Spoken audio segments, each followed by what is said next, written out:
Hey, my Facebook friends, my Snapchat friends, Instagram friends, anybody listen to the sound of my voice. Sometimes, I always talk on this thing, and I talked before about the good old days, and I've talked about the club and all these other topics. And I do this to have you to think a little bit.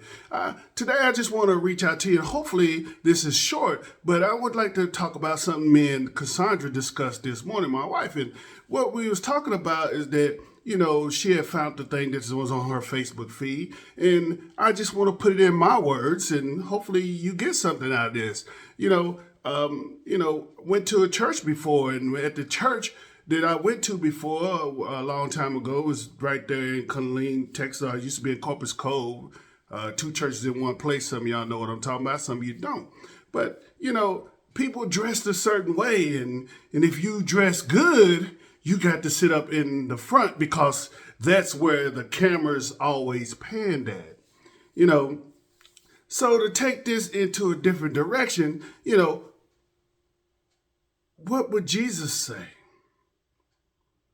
What would Jesus do? We all know what he would do. See, he tells us a few things in the Bible, especially in the Gospel of Matthew.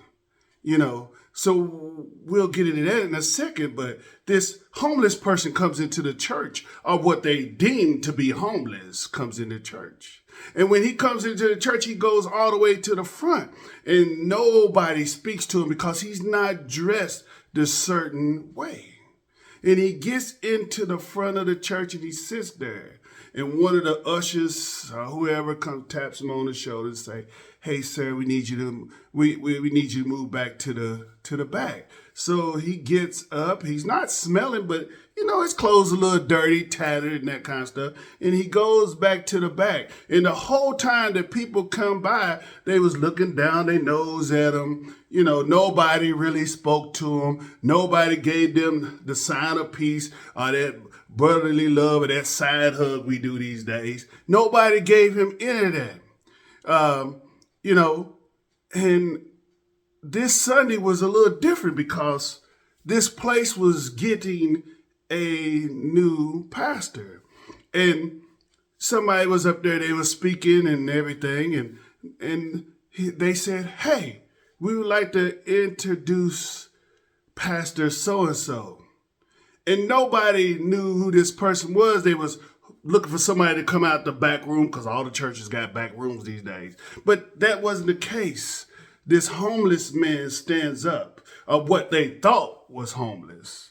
And he goes to the front of this church. He makes his way down the aisle, and everybody's looking like, what is he doing here? Matter of fact, one of the ushers stood up and was like, "What are you doing?"